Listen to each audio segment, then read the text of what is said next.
నమస్తే, welcome to our channel. ఆంధ్రప్రదేశ్లో గత కొన్ని రోజులుగా కూడా చూసుకున్నట్లయితే వైసీపీ అటు సోషల్ మీడియాలో విపరీతంగా ఫేక్ ప్రచారాలకు తెరలేపుతుంది. మరి ఈ నేపథ్యంలోనే అమరావతి మునిగిపోయిందంటూ ఇటీవల పెద్ద ఎత్తున ప్రచారం చేసింది. ఇప్పుడు మరి అమరావతిలో కులాల మధ్య విద్వేషం రేపేలాగా ఒక వీడియోని వదలడాన్ని సోషల్ మీడియాలో తీవ్రంగా ప్రచారం చేయడాన్ని ఏ విధంగా చూడాలి తెలుసుకునే ప్రయత్నం చేద్దాం. దీన్ని విశ్లేషించడానికి మనతో పాటుగా ఉన్నారు సీనియర్ జర్నలిస్ట్ మాణిక్యరావు గారు. నమస్తే అండి. నమస్తే అమ్మా. సార్ చెప్పండి, గతంలో మనం చూసుకున్నట్లయితే కూటమి ప్రభుత్వం అధికారంలోకి వచ్చిన తర్వాత అమరావతి పైన చాలా విష ప్రచారాలు చేసింది వైసీపీ అని చెప్పుకోవచ్చు మనం. మొన్నటికి మొన్న సాక్షి డిబేట్లో అమరావతి మహిళల గురించి ఏ విధంగా మాట్లాడారో అందరికీ తెలిసిందే. మరి వర్షాల కారణంగా అమరావతి మునిగిపోయింది అంటూ ఫేక్ ఫోటోలను సోషల్ మీడియాలో పెద్ద ఎత్తున ప్రచారం చేశారు. ఇప్పుడు ఏదో ఒక దళిత మహిళకు అదేవిధంగా ఇంకో సామాజిక వర్గానికి చిచ్చు పెట్టే విధంగా ఒక వీడియోని రూపొందించి అది సోషల్ మీడియాలో పెద్ద ఎత్తున ప్రచారం చేయడానికి ఏ విధంగా చూడాలి? మరి ఈ సంఘటన, ఈ వీడియో ఏదైతే ఉందో ఇది తమిళనాడుకి చెందినట్టుగా కూడా కథనాలు వస్తున్నాయి. ఇటీవల మనం అంబటి రాంబాబు గారు కూడా పశ్చిమ బెంగాల్లో జరిగినటువంటి ఓట్ల ఈ పులివెందుల జెడ్పీటీసీ ఎన్నికల్లో కూడా ఆయన కూడా అదే విధంగా చేశారు. ఏంటి ఈ ఫేక్ ప్రచారాలన్నింటినీ కూడా ఏ విధంగా చూడాలి? ఒక ప్రాంతం పైన ఇలా రెండు కులాల మధ్య చిచ్చు పెట్టే వైనాన్ని ఏ విధంగా చూడాలంటారు? మంచి ప్రశ్న అడిగావమ్మా. నిజం నిప్పులాంటిది అంటారు, పచ్చి నిజం. అవును, ఎందుకంటే జగన్మోహన్ రెడ్డి గారు నమ్ముకుంది అబద్ధాన్ని. అబద్ధం కొంతకాలం తాత్కాలికంగా పైచేయి సాధించినట్టు అనిపిస్తుందేమో కానీ నిజం ఎల్లకాలం నిలుస్తుంది అనమాట. అందుకే ఒకసారి ప్రజలను మోసం చేసి జగన్మోహన్ రెడ్డి గారు 2019 నుంచి 24 వరకు అధికారం చలాయించారు. ఇక అదే ఆయనకి ఫస్ట్, అదే లాస్ట్ అనమాట.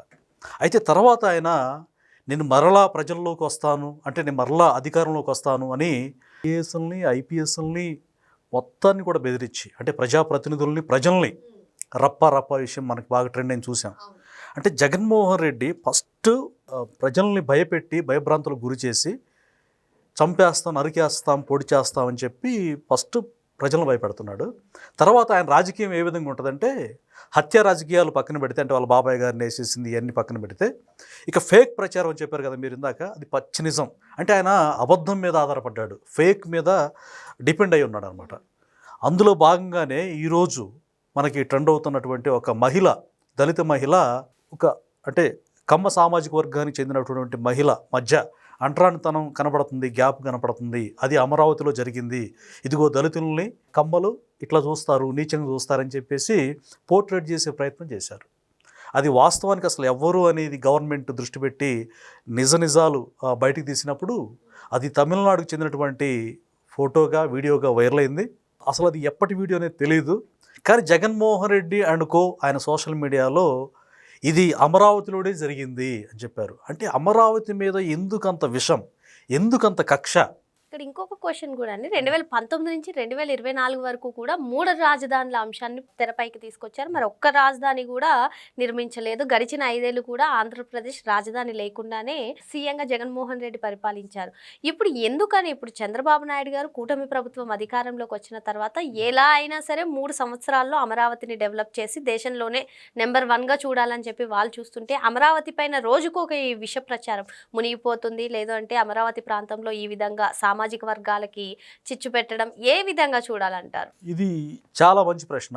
ఎందుకంటే జగన్మోహన్ రెడ్డి గారు అభివృద్ధి నిరోధకుడు. ఇదేదో నేను కావాలని అంటలేదు. అభివృద్ధి చెందితే ప్రజలు ఎడ్యుకేట్ అవుతారు, అవేర్నెస్ వస్తుంది, డెవలప్మెంట్ అయితే అందరూ సామరస్యంగా చక్కగా ఎవరి మీద ఆధారపడకుండా, అంటే ఒక రకంగా కొంతకాలానికి సంక్షేమ పథకాల మీద కూడా ఆధారపడకుండా, ఒక్కొక్క ఇంట్లో ఒక నిరుద్యోగి లేకుండా ఉద్యోగిత ఉపాధి లభించినప్పుడు సంక్షేమ పథకాల మీద కూడా ఆధారపడ్డు. ఒక వ్యక్తికి సగటున 20,000, 25,000 లేకపోతే 15,000 వచ్చాయనుకోండి, ఇక ఆ ఇంటికి అతను బాసటగా ఉంటాడు. అట్లా ప్రాంతాలు అభివృద్ధి చెందితే, అమరావతి అభివృద్ధి చెందితే, అంటే ప్రజల్ని ఒక బెగ్గర్స్గా తయారు చేయాలి అనేటువంటి ఉద్దేశం జగన్మోహన్ రెడ్డి గారిలో ఉంది. అంటే ప్రజలు డెవలప్ అయితే, ప్రాంతాలు డెవలప్ అయితే ప్రజలు నన్ను పట్టించుకోరు అని చెప్పి ఒక వేటగాడు, అంటే హిట్లర్ లాంటి స్వభావం అని చెప్పి చాలామంది చెప్తారు జగన్మోహన్ రెడ్డి గారికి. అది నిజమే. ఎందుకంటే హిట్లరు ఒక కోడిని తీసుకొచ్చి ఆ కోడి రెక్కల మొత్తం పీకేసి ఎగరలేని పక్షిలా చేసేసి దానికి రోకలేయటం చేశాడంట. అది రోకలేసిన తర్వాత ఇక అతనికి విధేయతగా ఉండి అతను రెక్కలు పీకిన సంగతి మర్చిపోయి తను వేసేటువంటి ఆ గింజలకే డిపెండ్ అయ్యి అతని కట్టుబాటులో చెప్పు చేతల్లో బానిసగా ఉండసాగిందంట ఆ కోడి. అలాగే ప్రజల్ని నిర్జీవం చేసేసి వాళ్ళని ఏమాత్రం సొంత కాళ్ళ మీద నిలబడకుండా ఇష్టానుసారంగా ఇతను సాగించడానికి, రాష్ట్రాన్ని సర్వనాశనం చేయడానికి తను మాత్రం కోటాను కోట్లు లక్షల కోట్లు సంపాదించుకొని ప్రజలను బెగ్గర చేసే కార్యక్రమానికి శ్రీకారం చుట్టాడు. అందుకే 3 రాజధానులు అంటూ మాయమాటలు చెప్పేసి ఋషికొండని, అద్భుతమైన ఆహ్లాదకరమైన ఆ వైజాగ్ని సర్వనాశనం చేశాడు. అంటే భూ కబ్జాలు మాత్రమే కాదు, అక్కడ ఋషికొండని బోడిగుండు చేశాడు. ఎన్జిటి నిబంధనలు మొత్తం కూడా తుంగలో తొక్కేసి పర్యావరణానికి హాని కలిగించి తన యొక్క మూకతోటి మొత్తం ఆంధ్రప్రదేశ్ మొత్తం, అంటే ప్రధాన పట్టణాలు ఏవైతే ఉంటాయో విజయవాడ, గుంటూరు, వైజాగ్, ఇట్లా ప్రధాన పట్టణాల్లో అతను భూమిని హాంఫర్ట్ చేసి ఒక రౌడీ రాజకీయం చేసి ఆయన ఇష్టానుసారంగా రాష్ట్రాన్ని దోచుకున్న విషయం అందరికీ తెలిసిందే. ఇప్పుడు జగన్మోహన్ రెడ్డి గారు ఈ స్ట్రాటజీ, ఈ ఫేక్ ప్రచారాలు ఎందుకనంటే చంద్రబాబు నాయుడు గారు రోజుకి 18 గంటలు 20 గంటలు ఆయన కష్టపడుతూ, ఆయన కుమారుడు కష్టపడుతూ ప్రజలకి అభివృద్ధి ఫలాలు అందిస్తూ మహిళా మనులకి ఉచిత బస్సులని, సంక్షేమ పథకాలని అన్నీ చేస్తూ ఉంటే అతను పిచ్చిక్కిపోతుంది. ఏం చేయాలో అర్థం కావట్లేదు. నెక్స్ట్ నేను వచ్చే ఛాన్సే లేదు. మహిళలు ఇప్పుడు మనం చూస్తున్నాం బస్సుల్లో ఎంత హర్షాతిరేకాలు వ్యక్తం అవుతున్నాయి. చక్కగా సంక్షేమ పథకాలు కూడా అన్నీ 1 by 1 నెరవేరుతూ ఉన్నాయి. ఇక జగన్మోహన్ రెడ్డికి ఈ కేసులు ఏవైతే ఉన్నాయో, అంటే అధికారులు ఉన్నప్పుడు ప్రజల రక్తమాంసాలతో మద్యం వ్యాపారం చేశాడు, ఇవన్నీ చేశాడు. మరి ప్రజల్ని ఏం మార్చాలని, నేను ఏ విధంగా చేయాలనంటే ఇట్లాంటి ఫేక్ ప్రచారం. ముఖ్యంగా అక్కడ కుల వ్యవస్థ, అంటే అమరావతిలో కమ్మ సామాజిక వర్గం వాళ్ళు దళితులను నీచంగా చూస్తున్నారు అనే ప్రయత్నం చేశాడు. పచ్చి అబద్ధం అది. వాస్తవానికి అసలు నిజమైనటువంటి విజువల్ ఏదైనా పెట్టాలి, కానీ ఎక్కడో తమిళనాడులో జరిగింది. ఇందాక మీరు బెస్ట్ ఎగ్జాంపుల్ తెచ్చారు. అంబటి రాంబాబు గారు ఏం చేశారు, ఎక్కడో వేరే రాష్ట్రంలో ఉన్నటువంటి వీడియోని ఇక్కడ పోలింగ్లో అక్రమం జరిగింది, మొన్న జరిగినటువంటి జెడ్పీటీసీ ఎన్నికల్లో, అంటే జగన్మోహన్ రెడ్డి గారి ఇలాకాలో జరిగినటువంటి ఎన్నికల్లో అవకతవకలు జరిగాయి, అందుకే మేము ఓడిపోయాయి అని చెప్పి ప్రజలను నమ్మించే ప్రయత్నం చేశారు. కానీ నిజం నిప్పులాంటిది అనుకున్నాం కదా, ఆ నిజం బట్టబయలైంది. అంబటి రాంబాబు 1కి 2-3 కెమెరాలు పెట్టుకొని వీడియోలు చేసి ఆయన నిలువున అబాస్పాలయ్యాడు. తర్వాత వాళ్ళ తమ్ముడు కూడా ఈ మధ్య ఫేక్ ప్రచారానికి తెరదీస్తే పోలీసులు విచారిస్తే నాకేం తెలియదయ్యా బాబోయ్, జగన్మోహన్ రెడ్డి గారు ఏదో చెప్తే చేశానని చెప్పాడు. ఈ విధంగా ఈ కుయుక్తి దుర్మార్గాలు మొత్తం కూడా ప్రజలు చూస్తూ ఉన్నారు. ఇక్కడ ఇంకోటండి, అమరావతి గురించే మాట్లాడుతూ అసలు ఇతర ప్రాంతాలకి అభివృద్ధి చేయాల్సిన నిధులు కూడా అమరావతి పైన తీసుకొచ్చి పెడుతున్నారు అని చెప్పి కూడా విమర్శలు చేశారు. ఒకసారి మనం ఆంధ్రప్రదేశ్లో కూటమి ప్రభుత్వం అధికారంలోకి వచ్చిన తర్వాత చూసుకున్నట్లయితే ఒక పక్క విశాఖను ఐటీ హబ్గా మారుస్తున్నారు, మరో పక్క కర్నూలులో హైకోర్టు కానివ్వండి, లేదంటే రాయలసీమ ప్రాంతంలో మంచి మంచి కంపెనీలు, కియా ఇటువంటి కంపెనీలు అన్నీ కూడా వస్తున్నాయి. ఈవెన్ కడపకు కూడా స్టీల్ ప్లాంట్కి చంద్రబాబు నాయుడు గారు శంకుస్థాపన కూడా చేశారు. ఇలా ప్రాంతాన్ని బట్టి పరిశ్రమలు తీసుకొస్తున్నటువంటి నేపథ్యంలో ఒక అమరావతి పైనే వైసీపీ చేస్తున్నటువంటి ప్రచారాన్ని ఏ విధంగా చూడాలి? మీరే చెప్పారు మంచి జర్నలిస్ట్గా. ఇప్పుడు అన్ని ప్రాంతాలని సమపాలలో ఆయన రాయలసీమ వ్యక్తి. అంటే ఒక రాష్ట్రానికి ముఖ్యమంత్రి అంటే తండ్రి బాధ్యత. అన్నీ అంటే ఒక తండ్రికి కుమారులైన కుమార్తెలైనా ఈక్వల్గా ఉంటారు. ఒకరి మీద ఎక్కువ ఒకరి మీద తక్కువ ఉంటుందా? ఉండదు. సో అమరావతి అనే దాన్ని ఎందుకు ఆయన చూజ్ చేశారంటే అక్కడ కూడా చాలా నిజాయితీ నిబద్ధత కనబడుతుంది. అన్ని ప్రాంతాలకి మిడిల్లో ఉంటుంది, సెంటర్లో. అంటే ఇట్లా దేనికైనా సరే అన్నిటికీ ఆమోదయోగ్యంగా ప్రజలందరూ, మెజారిటీ ప్రజలు యాక్సెప్ట్ చేసి, మేధావులు యాక్సెప్ట్ చేసి అక్కడే సరైనటువంటి ప్లేస్ అని చెప్పిన తర్వాత జగన్మోహన్ రెడ్డి ఏంటంటే ఒక్క రాజధాని కూడా కట్టలేదు కదా, 3 రాజధానులు ఉన్నాడు. ఒక్కటైనా కనీసం ఒక్క బిల్డింగ్ కన్నా బేస్ మట్టం వేశారా? లేదు. అయితే అమరావతి మీద ఎందుకు విషయం అంటే, ఆయన చంద్రబాబు నాయుడు గారు అక్కడ 2 సంవత్సరాల్లోనే సచివాలయం నిర్మించారు, తర్వాత హైకోర్టు నిర్మించారు, తర్వాత ఈ ఎగ్జిక్యూటివ్స్కి, ఐఏఎస్ఎల్ ఐపీఎస్ఎల్కి బిల్డింగ్లు కూడా కన్స్ట్రక్ట్ చేశారు. అద్భుతంగా నిర్మాణం జరుగుతుంది. ఆ క్రెడిట్ ఆయనకు వస్తుందేమో. ఇప్పుడు హైదరాబాదు హైటెక్ సిటీని అంతగా డెవలప్ చేసిన విషయం తెలిసింది, ప్రపంచవ్యాప్తంగా చంద్రబాబు నాయుడు గారిని చెప్తారు. అట్లాగే అంటే ఒక వ్యక్తికి పేరు రావడం, ఒక ముఖ్యమంత్రికి, మాజీ ముఖ్యమంత్రికి, అప్పుడు ఈయన సీఎంగా ఉన్నాడు కదా, ఆయనకి రాకూడదు పేరు, డెవలప్ కాకూడదు. ఎందుకు డెవలప్ కాకూడదు? ప్రజలను ఎప్పుడు కూడా ఇబ్బందుల్లో, లేమిలో, అంటే ప్రభుత్వం మీద డిపెండ్ అయ్యి కేవలం సంక్షేమ పథకాల మీదనే, 30 రూపాయల పథకాల మీదనే డిపెండ్ అయ్యి ప్రజలు బెగ్గర్స్గా ఉండాలనేది అంత క్రూయల్ మెంటాలిటీ జగన్మోహన్ రెడ్డిది. చంద్రబాబు నాయుడు గారి ఉద్దేశం ఏంటంటే ప్రజలందరూ తమ కాళ్ళ మీద తాము నిలబడాలి. P4 పథకం తీసుకోండి.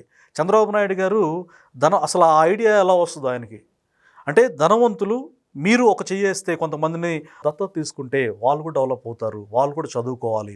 విదేశీ విద్య చూడండి, మీరు విదేశీ విద్య కూడా తీసేసాడు జగన్మోహన్ రెడ్డి గారు. ఎస్సీ సప్లాన్ నిధులు అంటే దళితులకి, గిరిజనులకి వాళ్ళ సప్లాన్ నిధులు ఉంటాయి. ఆ ఉప ప్రణాళికకి సంబంధించినటువంటి నిధులను కూడా ఇతను వేరే సంక్షేమ పథకాలకు మళ్లించి తన వ్యక్తులకి, తనకి ఎవరైతే అనుచరులు ఉంటారో కాంట్రాక్ట్ వర్కర్స్ వాళ్ళందరూ కూడా దోచిపెట్టాడు. ఈ జగన్మోహన్ రెడ్డి ఈ చేసినటువంటి అక్రమాలు మొత్తం కూడా చంద్రబాబు నాయుడు గవర్నమెంట్, కూటమి సర్కారు బయటికి తీసి ఇప్పుడు ఎన్ని కేసులు ఉన్నాయో, నిజంగా ఏ కేసులో అరెస్ట్ అవుతాడో ఉక్కిరిబిక్కిరి అయిపోతా ఉన్నాడు. ఆయనకి ఏం అర్థం కావడం లేదు. అంటే ఏదో ఒక విధంగా ఫేక్ రాజకీయానికి తెరతీసి, అంటే ప్రజలు ఇంకా తను నమ్మే వ్యక్తులు ఉన్నారు. అసలు అలాంటి వ్యక్తిని నమ్ముతున్నారంటే, ఫాలో అవుతున్నారంటే ఎలాంటి సంఘానికి చేటు చేసేటువంటి వ్యక్తులు మనం అర్థం చేసుకోవాలి. అంటే ఇంత మారణ హోమం సృష్టించేటువంటి రాజకీయాలు చేసే వ్యక్తి. నిజంగా ఇప్పుడు మనం మాట్లాడుకున్న సబ్జెక్టు కుల వ్యవస్థ. కుల వ్యవస్థ అనేది జగన్మోహన్ రెడ్డి గారి నరనరాలో ఉంది. అంటే ఆయనకున్న జాడ్యాన్ని ఇదిగో ఇతరుల మీద ఉంది అని చెప్తాడు. చంద్రబాబు నాయుడు గారు బాలయోగి గారిని ఎప్పుడూ ఆయన లోక్సభ స్పీకర్ చేసినటువంటి ఘనత. ప్రతిభా పాటిల్ గారిని దళిత సామాజిక వర్గానికి చెందినటువంటి ప్రతిభా భారతి గారిని శాసనసభ స్పీకర్ చేసిన ఘనత చంద్రబాబు నాయుడు గారు. దళితులంటే అభివృద్ధి, అభ్యున్నతి కోసం పాటుపడ్డ వ్యక్తి చంద్రబాబు నాయుడు గారు. జగన్మోహన్ రెడ్డి గారు సీఎం అయిన తర్వాతే నందిగం సురేష్ కావచ్చు, బోరుగడ్డ అనిల్ లాంటి వ్యక్తులు వీళ్ళందరినీ బూతులకు ఉపయోగించాడు, సమాజానికి చేటు చేసేందుకు ఉపయోగించాడు. బూతులకి అంబాసిడర్లుగా వాళ్ళని చేశాడు. అయితే వాళ్ళు ఆయన్ని కలవడానికి వెళ్ళినప్పుడు గేట్ బయట చాలా దూరంలో చేతులు కట్టుకుని నిలబడ్డారు. అంటే ఎస్సీ, ఎస్టీ, బీసీలు. ఇలాంటి దుర్మార్గమైన మనసు పెట్టుకున్నటువంటి జగన్మోహన్ రెడ్డి దొంగ అన్నట్టు ఆయన చేసే దొంగ వ్యవహారాలు, దొంగ వేషాలు ఇతరుల మీద, అంటే చంద్రబాబు నాయుడు గారి మీద ఎలాంటి మచ్చ లేదు. ఆయన ప్రజల మనిషి, ప్రజల కోసం అభివృద్ధి కార్యక్రమాలు అలుపెరగని విధంగా ఆయన పోరాడుతూ ఉంటే, అభివృద్ధి చేయడం చేతకాకపోగా అభివృద్ధికి ఆటంకంగా తయారై జగన్మోహన్ రెడ్డి గారు రాజకీయాలు చేస్తూ ఉన్నారు. ఈ రోజున ఇప్పుడు అంతెందుకు, కాపు సామాజిక వర్గం బలమైన సామాజిక వర్గం, వాళ్ళను సైతం ఆయన సొంత ఇలాకాలో కడపలో ఇంటికి కూడా రానియరు. వాళ్ళ మీద ద్వేషం విరజిమ్ముతూ వాళ్ళ ఓట్లు కావాలి, వాళ్ళ హెల్ప్ కావాలి రాజకీయంగా ఎదగడానికి, వాళ్ళని ఒక రకంగా అంటరానితనంగా చూసేటువంటి నైజం జగన్మోహన్ రెడ్డి గారిదని ఆ ప్రాంతపు పెద్ద పెద్ద నాయకులే, సీనియర్ నాయకులే చెప్తూ ఉంటారు జగన్మోహన్ రెడ్డి గారి తత్వం గురించి. ఈరోజు ఇప్పుడు ఫేక్ ప్రచారం చేస్తూ ఉన్నాడు. అది ఇప్పుడు బయటపడిపోయింది. అంటే తమిళనాడు అని. అంటే తల ఎక్కడ పెట్టుకుంటాడు జగన్మోహన్ రెడ్డి? టీటీడీ మాజీ చైర్మన్ భూమన కరుణాకర్ రెడ్డి, ఈయన కూడా ప్రెస్ మీట్లు పెట్టి ఒక మహిళని చూడకుండా, అందున జగన్మోహన్ రెడ్డి గారికి, రాజశేఖర రెడ్డి గారికి, వాళ్ళ నాన్నగారికి ఎంతో మేలు చేసి వాళ్ళతో మంచి సాన్నిహిత్యం ఉన్న వ్యక్తిని ఈరోజు అవసరం తీరిన తర్వాత భయంకరంగా ఆవిడని పర్సనల్గా క్యారెక్టర్ అసాసినేట్ చేస్తూ కరుణాకర్ రెడ్డి మాట్లాడాడు. అంటే వాస్తవానికి ఇది కరుణాకర్ రెడ్డి జస్ట్ ఒక నోటిని వాడుకున్నాడు తప్పితే అది జగన్మోహన్ రెడ్డి గారి మైండ్లో నుంచి వచ్చిన మాటలు అవన్నీ కూడా. ఎందుకంటే జగన్మోహన్ రెడ్డి గారి ఆజ్ఞ లేకుండా భూమన కరుణాకర్ రెడ్డి ఆమెను మాట్లాడు. సో ఈ విధంగా యూజ్ అండ్ త్రో చేసుకుంటూ రాష్ట్రాన్ని అధోగతి పాలు చేస్తూ కులాలు, మతాలు ఈ విధంగా, అంటే తన యొక్క సామాజిక వర్గంలో కొంతమంది, అంటే అందరు కాదు, తన సామాజిక వర్గంలో సెలెక్టెడ్ జగన్కు సంబంధించినటువంటి వ్యక్తులు ఉన్నారు. ఆ వ్యక్తుల్ని, కుల వ్యవస్థను పెంచి పోషించడానికి ఇండైరెక్ట్గా ఆ కులాన్ని ప్రేరేపిస్తూ ప్రజల్లో కులం, మతం, ఈ వైషమ్యాలు, అంటే డివైడ్ అండ్ రూల్ అంటారు కదా, విభజించు పాలించు, దాన్ని నమ్ముకున్నాడు బ్రిటిష్ వాళ్ళలాగా జగన్మోహన్ రెడ్డి. అందుకే కులాల మధ్య, ప్రాంతాల మధ్య అమరావతి మీద విషం కక్కుతూ వాళ్ళ చెల్లెలే చెప్పింది కాలకూట విషం అని, మా అన్నయ్య విషనాగు అని చెప్పింది సొంత చెల్లెలు. సో జగన్మోహన్ రెడ్డి గారి తీరు ప్రజలందరికీ అర్థమైపోయింది. ఇక రాజకీయాల్లో ఇంకా అతనికి భవిష్యత్తు లేదని ప్రజలు పూర్తిగా తేల్చిపడేశారు. ఈ నేపథ్యంలో ఏం చేయాలో అర్థం కాక ఒక రకంగా పిచ్చెక్కిపోయి, పిచ్చి పెట్టినట్టుండి దేశంలోనే దుర్మార్గమైనటువంటి లిక్కర్ స్కామ్, అనేక మంది కిడ్నీలు, లివర్లు, నర్వస్ మొత్తం కూడా వాళ్ళని డ్యామేజ్ చేసి రక్తపు కూడు తిన్నాడని చెప్పేసి చాలామంది చెప్తా ఉన్నారు. అది నిజమే. వీటిలో అరెస్ట్ అయిపోతాడన్న భయంతో ఏ విధంగా న్యాయబద్ధంగా రాజకీయాలు చేయలేక లేని విషయాలు ఉన్నట్టుగా అభివృద్ధి చెందుతున్నటువంటి అమరావతి మీద విషం చిమ్మటమే కర్తవ్యంగా పెట్టుకున్న జగన్మోహన్ రెడ్డి ఈ రాజకీయ క్షేత్రంలో, రణక్షేత్రంలో డక్కౌట్ అయ్యి చరిత్రహీనుడిగా, ఒక విశ్వాసఘాతకుడైన ముఖ్యమంత్రిగా మిగిలిపోయాడు అనడంలో అతిశయోక్తి లేదు. మరి కూటమి అధికారంలో ఆంధ్రప్రదేశ్ అభివృద్ధి సంక్షేమంతో ముందుకెళ్తున్నటువంటి నేపథ్యంలో జగన్మోహన్ రెడ్డికి ఏలెత్తి చూపించే అవకాశం లేకపోవడంతో అమరావతి పైన, ఒక ప్రాంతం పైన, కుల వ్యవస్థ పైన ఇటువంటి ఫేక్ ప్రచారాలకి తెరలేపుతున్నారని మాణిక్యం గారు చెప్తున్నారు. మరో అంశంతో మళ్ళీ కలుద్దాం. Thank you sir. నమస్తే.